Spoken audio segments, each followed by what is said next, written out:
Talata faharoan'ny volana Jolay taona 2024 miaraba tompoko lasy tompoko vavy ary manasantsika natraka ny fampahalalam-baovao hatramin'ny farany. Indro avy ary ireo lohatenim-baovao.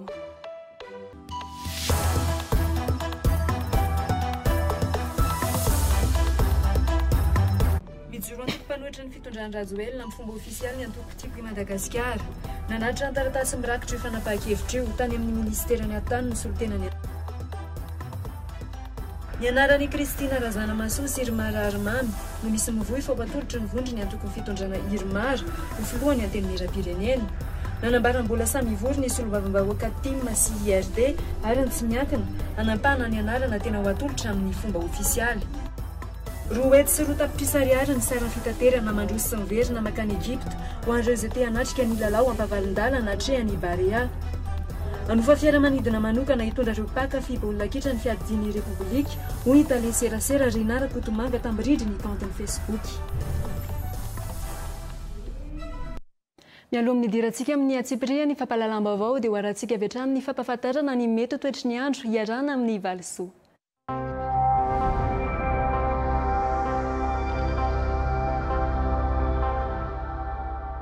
Misaotra anao Malala Rakotony Ireny, miaraba antsika indray. Toy izao ny vinavina ny mety toetry ny andro ho amin'ny rampitso 3 Jolay 2024 sy 10 Fatara aloha fa dia mbola hibalika hatrany ny masoandro manerana ny nosy, ho tsara zany ny andro fa mitondra hatrany akanjo mafana raha toa ka misafidy ny ody hariva ianao. Toy izao ny vinavina ny mety toetry ny andro mandritra ny tontolo andro. Fatara fa dia hibalika ny masoandro ho an'ny Fianarantsoa, Antananarivo ary Mahajanga. Ankoatran'izay ho an'ny Sainte-Marie dia ahitantsika andianerika somary manifinify ho an'ny Antsiranana, Toliara ary Toamasina kosa nefa dia hifandibiasa ny rahona sy ny masoandro. Amin'ny sivora eto Antananarivo dia efa hafana ny andro hitsapany izany hoe erin'ny masoandro izany isika amin'ny sivora maraina. Izay ny vinavina fa raha ny maripana indray no jerevantsika dia fataro hatrany fa i Fianaratsoa no manana maripana ambandrindra ary Mahajanga hatrany kosa no manana maripana ambondrindra. Toy izao ary izany maripana izany. Ho an'ny Antananarivo dia 10 hatramin'ny 420 degré. Ho an'ny Fianaratsoa kosa dia 8 hatramin'ny 13 degré. Ho an'ny Antsiranana indray dia 12 hatramin'ny 18 degré. Ho an'ny Mahajanga dia 9 hatramin'ny 13 degré. Io le maripana ambondrindra izay no lazaiko anao teo.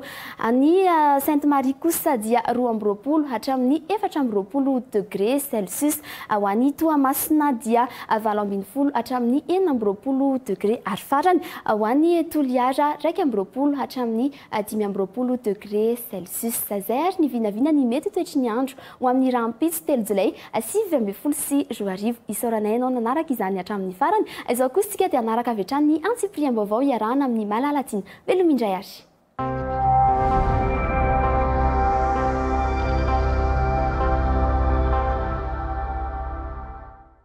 Ny pejy politika avy hatrany no anokafantsika ny fampahalalam-baovao. Mijoro antoko mpanohitra ny fitondrany Andrinirina Rajoelina ny antoko tiako i Madagasikara raha nandany toerany mpanohitra izany nandritra ny fitondrany Hery Rajaonarimampianina. Mahazo toerana iray eo anivon'ny antenimieram-pirenena nefa izy ireo raha ny nambarany antoko mpanohitra ofisialy. Nanatitra ny taratasy mirakitra io fanapahan-kevitra io tao amin'ny ministerany atany ny solotenany antoko TIM androany. Arantsika ary nitatitra ny Antinitiana Malala Andry Niaina sy Lanto raha Samuelson. Ny filohan'ny antoko tiako Madagasikara, Marc Ravalomanana, no nanonsiny ny taratasy manambara amin'ny fomba ofisialy fa antoko mpanohitra ny tiako Madagasikara manomboka izao. Ny sekretera jeneraly antoko Olga Ramalason kosa no nanatitra ny taratasy tany amin'ny ministerany atitany. Misy taratasy anankiefatra, ny iray moa dia manambara izay fanambarana nosy ny avy ny filohan'ny antoko izay dia ny iray moa manambara ny fisiny ny antoko déclaration d'existence ny antoko tiako Madagasikara eto amin'ny transiny ary misy koa ny fanambarana makasika ny antoko dia ny fahaefatra le récépissé azahoana teto amin'ny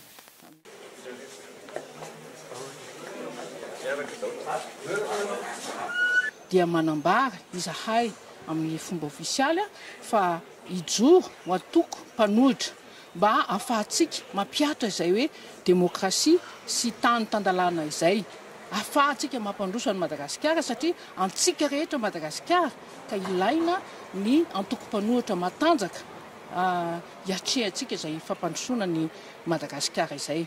Mario keto fa tsy hoe mpanohitra fatany akory ny antoko-tiako Madagasikara fa mitsangana kosany mba ho arifaniny raha ohatra misy tsy mety ataon'ny mpitondra na mandeha any amin'ny lalatsy izy ny mpitondra na koa misy tsy fanajan-dalàna na koa hoe tsy manaja ny sata demokratika ny fitondrana misy dia mijoro zay ny antoko isiny ny antoko-panohitra mijoro ny antoko-tiako Madagasikara amin'izay andraikitra sahanin'izay. Raha tsy aivina dia nijanona ho banga ny toeran'ny antoko-panohitra tao amin'ny anterimeram-pirenena nandritra ny 5 taona nitondran'ny filoha teo aloha Hery Rajaonarimampianina. Isan'ny ady ho filohan'ny antoko-panohitra Ihazo Andriananarivelo avy amin'ny MMM, Ilalatiana Ravololomanana ary Toavina Rahalamby Mahay. Saingy tsy nahazo ny fankatoavany anterimeram-pirenena ny satama antoko-panohitra ofisialy azy ireo. Nandatsy nijoro antoko-panohitra tamin'ny fomba ofisialy kosa ny Mapara sy ny Tim, na dia navavay aza ny fanoheran'ireo antoko roa ireo ny fitondrana Hery Rajaonarimampianina nandritra ny 5 taona. Fa nanao poadro ny IRD tao amin'ny renivohim-pahitan-droa dia Fianarantsoa sy Antsiranana.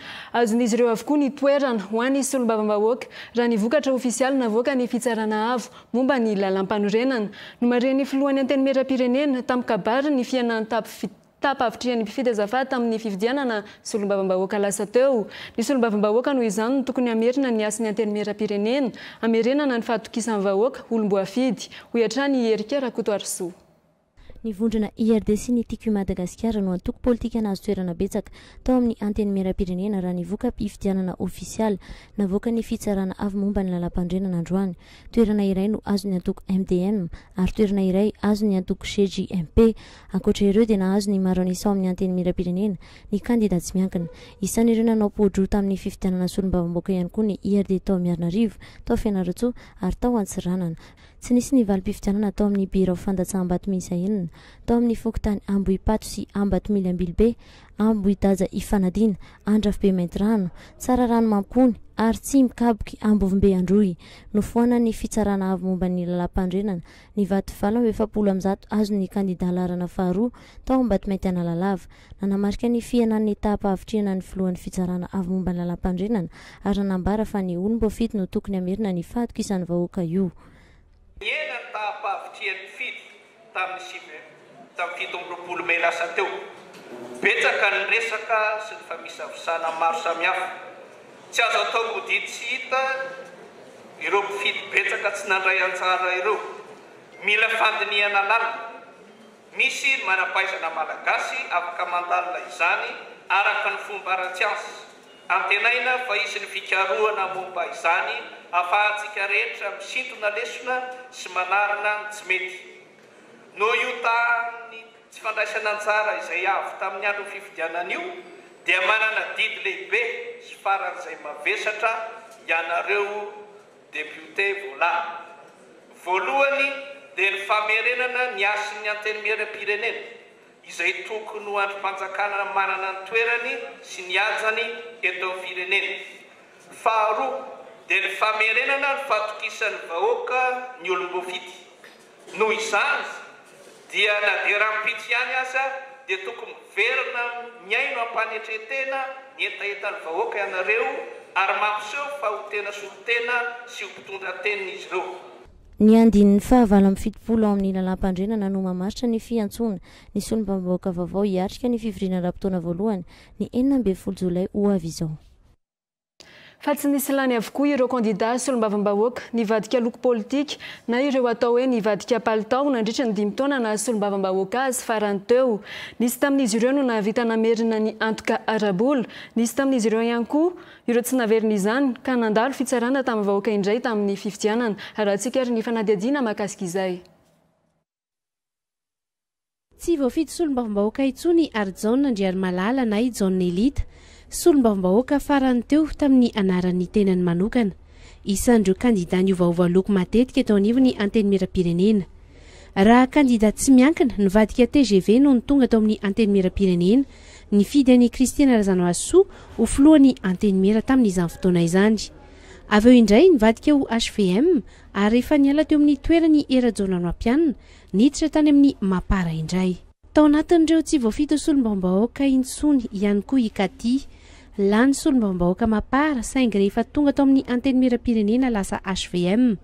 Vao niala teo amin'ny fitondrana ihany koa nefa ny HVM dia lasa indray izy nivadika Mapara. Rehefa nanao ny sivana tamin'ny kandida solombavam-bahoaka farany teo ny Mapara izay efa nitambatra ho isika rehetra miaraka amin'ny Andry Rajoelina dia tsy nisafidy any Ikaty ho solombavam-bahoaka intsony ary nirotsaka kandida tsy miankina saingy izao tsy lany izao. Fa isan'ireo tsy lany ihany koa i Toto Lydia efa solombavam-bahoaka teo aloha tao anatin'ny Mapara. Tao anatin'ny anteny mera-pirenena ihany koa no nampiovaova loko azy. Rehefa nandeha ny fifidianana filohan'ny anteny mera-pirenena ary naonga ny fitondrana HVM teny amin'ny fitsarana avo momba lalam-panorenana i Kristina Razanoasoa dia nisintaka tao amin'ny Mapara ary nanangana ny vondrona Mapara 2. Nirotsaka kandida tsy miankina tao fandrina izy farany teo saingy tsy lany ho solombavam-bahoaka ihany koa. Ny talata faha 12 ny volana Jolay ho avy izao no tokony hivory voalohany ny anteny mera-pirenena raha ny voalazan'ny lalàna. Ny fifidianana izay ho filohan'ny anteny mera-pirenena no isan'ny ifantohany io fivoriana io. Misy ny mivoa ifanianaran'i Kristina Razanoasoa sy Irma Rarimamy no atolotra ny vondrona maro anisa miaraka amin'ny fitondrana ny filohan'ny anteny mera-pirenena. Raha tsika ary ny fanadidina nentiny Mendrika Razafindratsima sy Lanto raha Samuel Sanna. Efa voafito filohan'ny anteny mera-pirenena i Kristina Razanoasoa solombavam-bahoaka voafito ao Ambatofinandrana ny taona 2024 saingy naonga ny antoko HVM ary nosoloana ny Jean-Marc Sarakoto-Mamonjy. Mbola voatonona hiverina indray ny fiadidinan'ny anteny mera-pirenena ny anarany amin'izao fotoana izao. Misy koa anefa ny anarana iray izay mivoy ao amin'ny IRD dia ny solombavam-bahoaka voafito Tomasina voalohany Irma Rarimamy miantoka ny fahamarinan-toerana na ny stabilité ny fahazoan'ny antoko fitondrana ny maro anisa ao amin'ny anteny mera-pirenena hoy indrindra Irma Rarimamy. Araka ny rahantsika nafantatra teo dia maro anisa ny kandida IRD na Irma fa zay moa zany dia mazava ho azy fa ampisy ny stabilité zany izay fananana maro anisa izay. Nanamafy ny tokony irona ny toerana izay ho filohan'ny anteny mera-pirenena any maro anisa koa ny avy amin'ny antoko IRD miandra ny fivoriana iarahana nefa izy ireo mba hisiny ny fandaminana rehetra hivoahan'ny anarana izay tena atolotra ety antoko ity. Fivonana ny plateforme dia mbola fampidiniana io fa mazava ho azy aloha fa filohan'ny anteny mera-pirenena na filoha lefitra rehetra sy miboamaritra dia maro anisa ny IRD ka tsy maintsy avy eo amin'ny IRD io. Satria ny IRD nahazo maro anisa eo anivon'ny anteny mera-pirenena dia veriko fa fandaminana anatiny sisa dia inona sy ahazahoana antoka fa hipetraka araka ny tokony ho izy izay bromaritra izay ary ho azontsika tsy ho ela ny filohan'ny anteny mera-pirenena vaovao.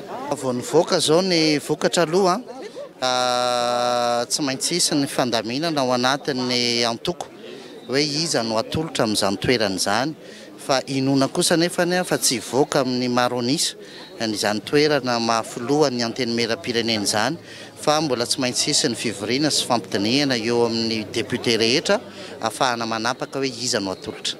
Ho an'ny lany solombavam-bahoaka avy amin'ny antoko Tima kosa mbola hifandiniana izy ireo afaka andro maromaro ny momba izay atolotra ho filohan'ny anteny mera-pirenena. Aloha ivory dia rehefa mivory dia mandeha ny adevitra izay vao hita hoe iza no maka izy. Izay mbola vokatra ny inona voaka-androany dia mety amin'ny herin'ny androany manomboka fivoriana dia ilayntsika mahita an'izay. Tsy maintsy misy ny fijery aloha misy ny fampidiniana ary tsy maintsy misy ihany koa ny fampiresahana ary mikasika an'izay. Izay no zava-dehibe fa amin'ny androany aloha izany dia filazana hoe inona iza no lany. Ho an'ny solombavam-bahoaka avy amin'ny anaran-tenany manokana iarahana amin'dinika ny hitambarana anaty antoko parlementaire iray na hidirana anaty antoko efamijoro mba ahafahana mametraka ny anaran'izay atolotra ho filohan'ny anteny mera ity. Raha ny izay ilany izao aloha zany efa misy fifanantonana satria mifanantona ho azy ireo lany rehetra indépendant rehetra mifanotanitany hevitra mifanorotoro amin'izay zavatra tsara tokony ho fantatra dia misafidy moa zany raha ny tena izy misafidy manana safidy ny antoko ny olona lany indépendant andeha amorona vondrona parlementaire amin'ny maha indépendance nahiditra amin'ny vondrona toko zay parlementaire efa misy mahazatra amin'ireo antoko lany eny anivony Antenimera. Mbola mipetraka zay rehetrarehetra zay, misy fifandresendrahatra maro ny ao anatiny dia mbola mifampijerijery mifandresy lahatra zay eny anatin'izay. Ny talata 9 Jolay ho avy izao ny tokony vory voalohany ny antenimieram-pirenena raha ny voalazan'ny lalàna. Ny fifidianana izay ho filohan'ny antenimieram-pirenena no nifantohany fivoriana voalohany solom-bavam-bahoaka io. Misy ny mivoy fa ny anaran'i Kristina Razanamaso sy Rarimamy Azavady no atolotra ny vondrona maro anisa miaraka amin'ny fitondrany antenimieram-pirenena. Raha tsikera ny fanadihadiana mendrika Razafindratsima sy Lanto, raha Samuelson. Ny 12 Aogositra no amoahany vao miara-pifidianana ny lisitra ireo kandida. Anomboka ny 7 Oktobra ny fambelezan-kevitra izay aharitra 20 andro. Ny 12 Novambra no amoahany seni na ny vao miara-pifidianana ny valim-pifidianana Vonjomaika ary ny 15 Desambra no amoahany fitsarana misana ny ady amin'ny fanjakana manerina ny distrika 7 ny valim-pifidianana ofisialy. Nozaraina roa araka ny sokajin'ny commune sy ny isan'ny mponina ny volalohan'ny kandida ho saran'ny fanotana ny bileta tokana.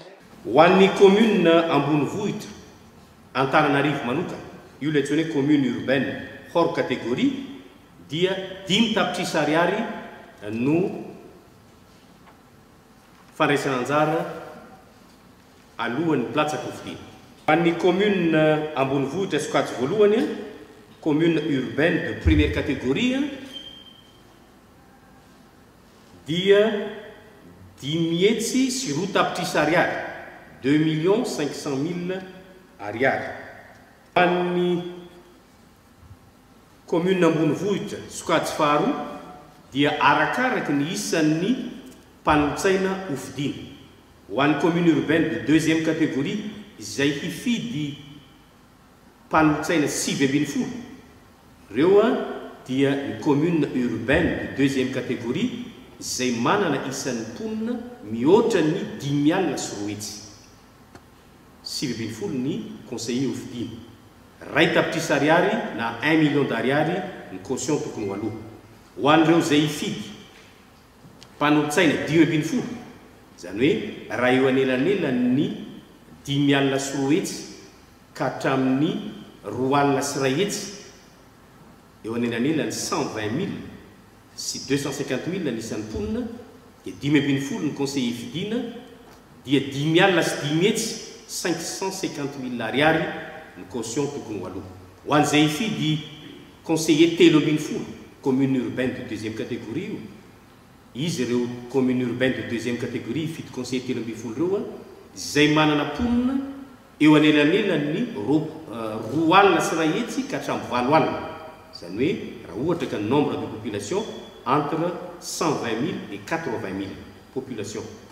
13 ny conseiller hofidiny ary 10 hetsy ariary ny tokony fandraisana anjara na ny caution ho alohany. Ho an'ireo commune urbaine de deuxième catégorie izay hifidy conseiller 12 izy ireo dia izay eo anelanelan'ny 4 alina sy 10 alina isan'ny mponina.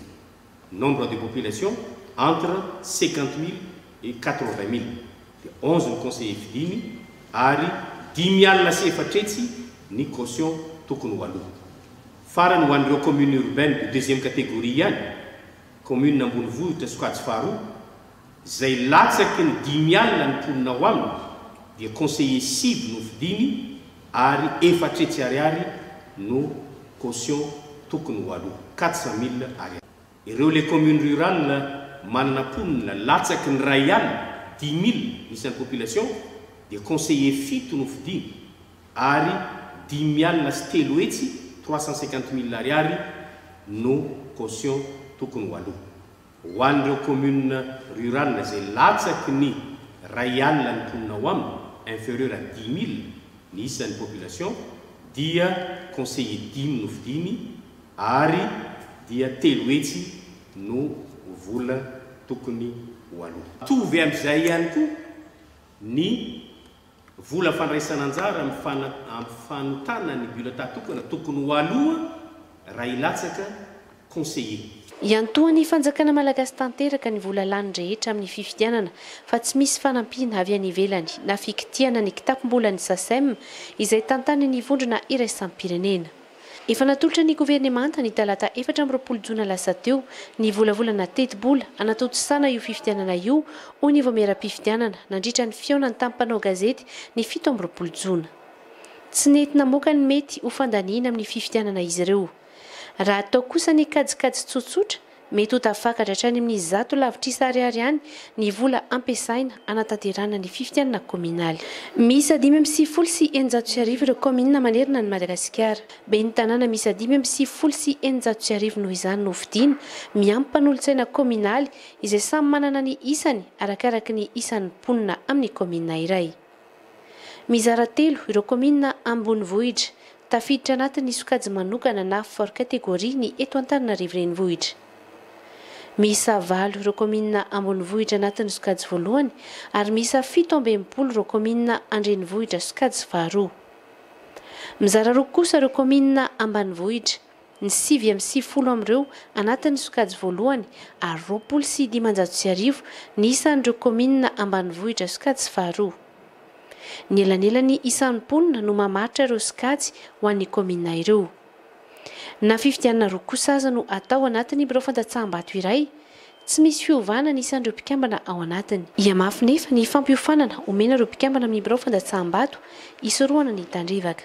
Ny voamera-pifidianana izay niaiky ny fitany ilana nataon'ny mpikambana tamin'ny birao fandatsaham-bato sasantsasany tamin'ny fifidianana solombavam-bahoaka farany teo.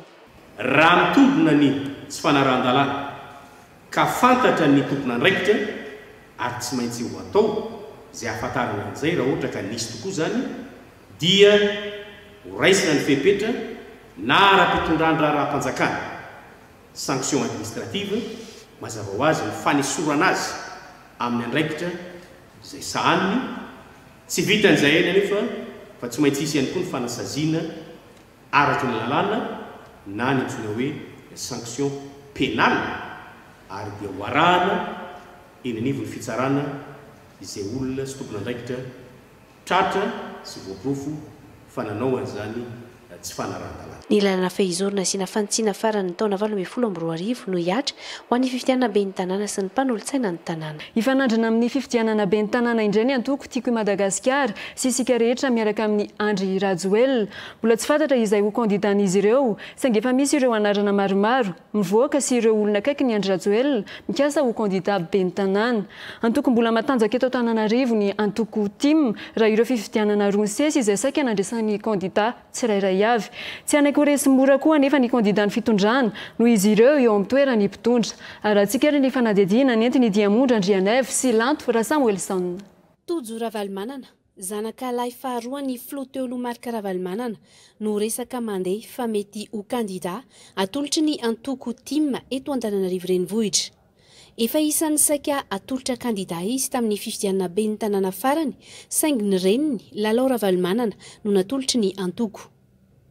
Mbola tsy fantatra nefa izay mety ho fiovana ao anatin'ny antoko tiako Madagasikara.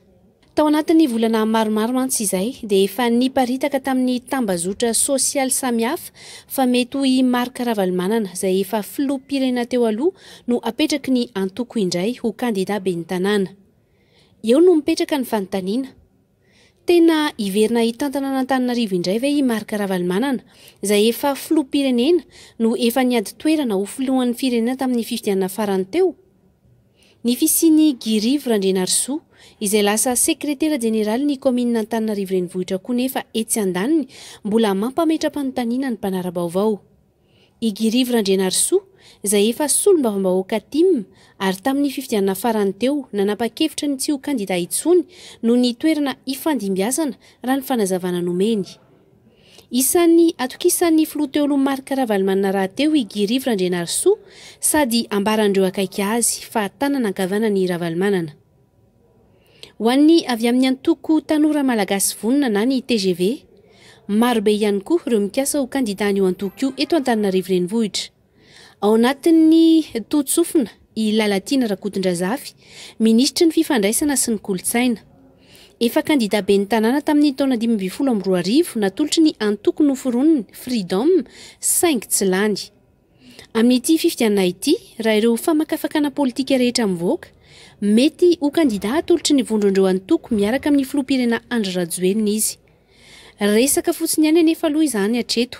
I Irina Rakotomanga izay efa nikendry ela ny oben'ny tanàna ary fantatry ny mpanara-baovao politika rehetra fa niaraka tamin'ny tantely Andrianarivo fon'izy Prime Ministre tamin'ny fitondran'ny filoha teo aloha Didier Ratsiraka ary niala ny Madagasikara antaonany maro noho ny raharaha politika nampifamangotra azy tamin'izany fotoana. Mahazo toerana eo anivon'ny fitondran'ny filoha Andry Rajoelina izy ankehitriny. Mbola tsy fantatra noho izany izay ho kandida ho mpanara-dia filoham-pirenena amin'ny fifidianana ben'ny tanàna. Hatramin'ny anaran'ny Erasoa Marimaka aza misy milaza fa mety ho kandida ben'ny tanàna. Mila olona iray afaka mifanandrina tsara amin'ny antoko tiako Madagasikara ny mpanara-dia ny filoham-pirenena Andry Rajoelina raha te hahazo ny fon'Antananarivo ho an'ireo mpamakafaka politika sasantsasany. Antananarivo izay mbola maro anisa no mifikitra amin'ny marika Ravalomanana ka mipetraka hatrany ny hoe na iza olona tolotry ny time eo dia lany foana. Voaporofo izany tamin'ny fifidianana solombavambahoaka farany teo ny amin'ireo kandida time tamin'ny boriboritany enina izay nitarika. Ny zava-niseho ihany koa nefa tao anatin'ny efataona ny tantanan'ny lalao Ravalomanana ny tanàna dia maro ireo nahatsikaritra fa maro be ny fahadisoana politika nataon'ny time tamin'ny fitantanana ary maro ihany koa ireo fanakiana azo ny lalao Ravalomanana noho ny tsy fisian'ny zava-bitany vaingana teto Andrenivohitra. Amin'ireo mpanara-dia ny filoha teo aloha Ravalomanana moa dia hoe nisy ny fingapingana natao tamin'izy ireo tamin'ny fitantanana. Io tsy fahavitan'ny ben'ny tanàna lalao Ravalomanana asany vaingana io ny tena lalaovin'ny mpanara-dia ny filoham-pirenena ary andresen'ny lahatra ny vahoaka ny amin'ny hoe tsy nahavita azy ny time tao anatin'ny efataona. Miankina amin'izay mety ho kandidan'ny filoham-pirenena Andry Rajoelina ihany koa noho izany no mety andrombahan'izy ireo fandresena eto Andrenivohitra. Iza nefa io olona io? Ary iza no mety ahafen'ny fepetra? Antananarivo izay mila ben'ny tanàna tena hitondra fandrosoana ary manana ny paikady mpampandrosoana matotra. Raha mbola mandeha ny ady hevitra ny amin'izay, maro ireo olona hafa efa rehefa miomana ho kandida ben'ny tanàna eto Antananarivo. Ao anatiny Zo Christian Andretsilavo, mbola olona niara-niasa tamin'ny marika sy lalao Ravalomanana ihany. Efa solombavambahoaka ny tiako Madagasikara teo aloha ary niara-niasa tamin'ny lalao Ravalomanana tao amin'ny komina. Filohan'ny Federasiona Malagasy ny rugby nahafantarana ny Zo Andretsilavo. Ho an'ireo efa nilaza ny mahakandida azy amin'ny fifidianana ben'ny tanàna indray, tao anatiny Clémence Rarinirina, mpanao gazety teo aloha, niasa tao amin'ny ministeran'ny fampianarana ary filohan'ny vondron'ny mpitatitra fiarakaretsaka eto Antananarivo. Eo ihany koa i Alban Rakotoarisoa na i Gangsta Baba. Mpanakanto ny tena nahafantarana azy ary nanangana ny antoko politikany. Isan'ny efa nitsiriritra ela ny hitantanana Antananarivo. Amin'ity fifidianana ity, asana mbola hirotsaka ho kandida indray Lalatiana Ravolomanana. Efa niara-niasa tamin'ny Giwili Razanamasi tamin'ny fotoan'androny ary mbola mpanolontsaina kominaly ankehitriny. Tsy ahivina fa 5 tapitrisa ariary ny saram-piantohana amin'ny fifidianana ben'ny tanàna ho an'Antananarivo renivohitra izay manana sokajy manokana. Antoka arabola nitovy tamina lohan'ny kandida solombavambahoaka farany teo. 3 tapitrisa ariary io saram-piantohana io tamin'ny fifidianana ben'ny tanàna ny taona 2012. Ny 20 Jolay hatramin'ny 3 Aogositra no ametrahana ny taratasy filatsaham-pifidiana ho an'ireo teo kandida ben'ny tanàna. Vavadikintsika amin'ny vaovaon'ny fanatanjahantena ny fampahalalam-baovao hijery ny lalao ampavalon-dalana hifanandrinan'ny Barea ny Madagasikara sy ny RD Congo any Egypte ny filoham-pirenena Andry Irina Rajoelina raha ny vaovao navoaka ny gazety mpiseho isan'andro tamin'ny tranonkalany. Hanofa fiaramanidina hitondra ireo mpakafy baolina kitra ihany koa izay teo any Egypte ny fiadidinan'ny Repoblika raha navoaka ny talian serasera Irina Rakotomanga tao amin'ny tambajotran serasera Facebook.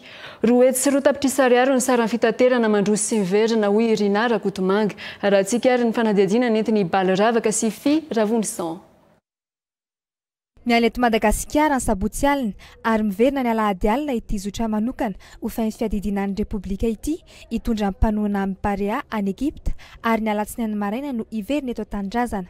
Ny Air Madagasikara no fitaterana andehanana amin'izany ka eny no anaovana ny famandria-toerana manomboka raha pitso alarobia 3 Jolay.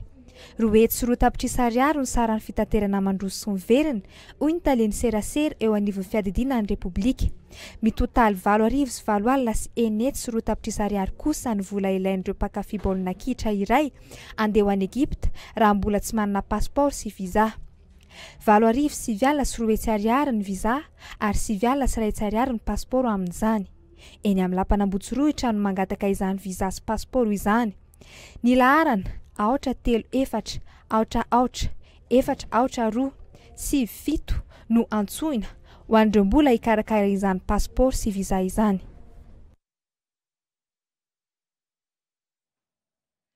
Atao anatin'izana mpandaharana fake news real news indray isika hamaranana ny vaovao raha isika indray ny vaovao miely anaty tambazotra sosialy Facebook ka mametra-panontaniana ny mety ho fahamarinana izay vaovao izay mitondra fanampanazavana makasika izay ny mpanao gazety ny Real TV ndahoaroarana izay zana mpandaharana izay.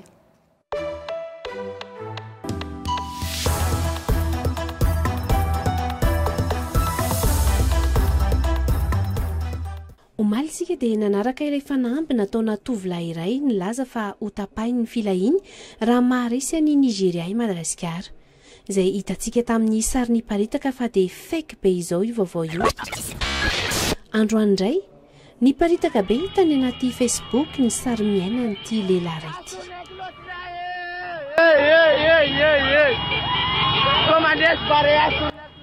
Nahatratra 720 sy 1000 be izao ny zara nananao partage ny sary 410 ora taorian'ny nizarana ny oronan-tsary fohy 220 sy 300 ireo naneo hevitra ary 720 sy 700 no nanao j'aime. Rehefa natao ny fanadihadiana Real News io vaovao io.